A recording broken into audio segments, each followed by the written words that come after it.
Okay, first we're going to start by taking frozen goat's milk and we're going to set it on a bed of ice to make sure that it stays cold while we add our sodium hydroxide.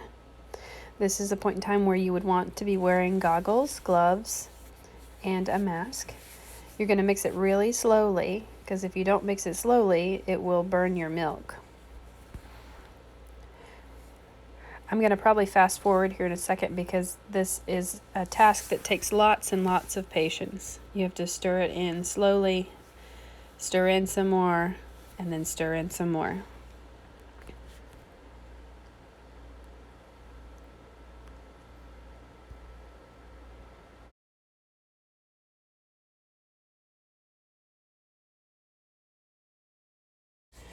Okay, once you have your oils ready and your goat's milk ready, you want to make sure that they're both around the same temperature, so within 10 degrees of each other.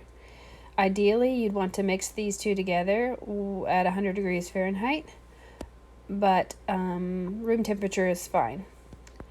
I'm going to be mixing together a goat's milk, oatmeal, and honey soap today. So, very simple, no essential oils, no fragrances.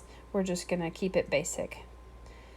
At this point, you'd want to filter your goat's milk, which kind of takes some time because you kind of have to help push it through, but you want to make sure that you're not getting any lye particles in your oils from your goat's milk. So I'm probably going to fast forward here, so I'll see you in just a second.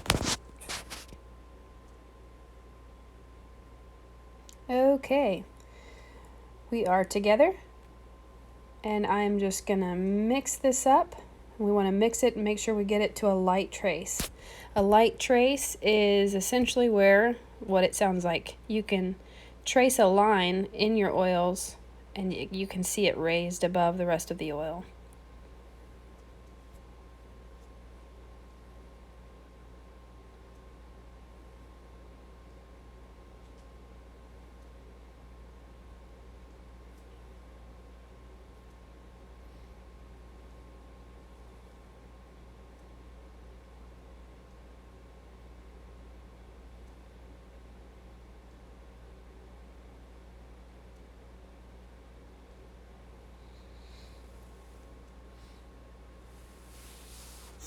At this point, I'm going to add my oatmeal.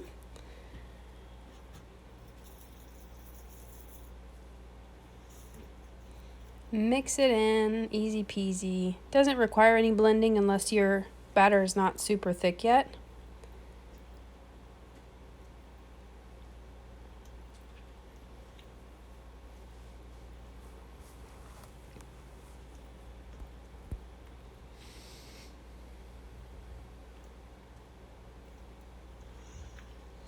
Okay, now I'm going to add the honey. Now keep in mind, honey has sugar in it as well as the goat's milk.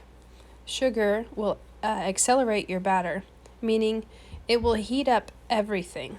So yeah, you might not want to use a lot of honey in this scenario, so about a half a teaspoon per pound of it.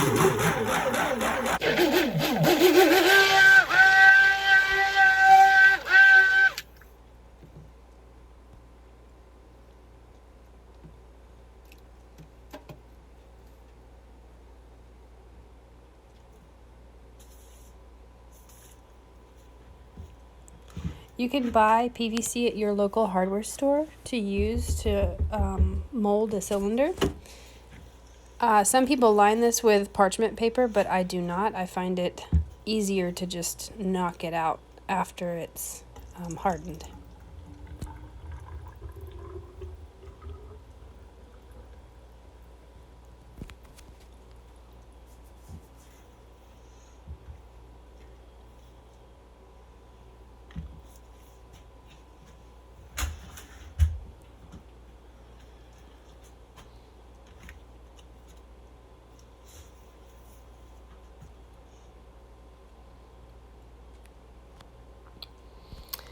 And as I'm molding the rest of this batter, I'd like to mention that if you have any questions, you can always comment and ask me anything you want. Also, please hit the subscribe button, and you'll see other videos of mine that pop up in the future.